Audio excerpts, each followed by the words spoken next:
touch the sound of silence. And in the naked light I saw 10,000 people maybe.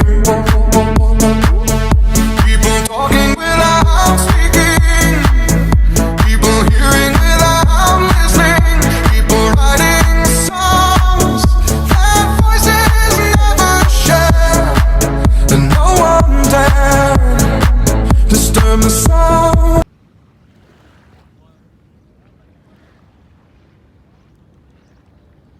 Naligo tayo sa dagat.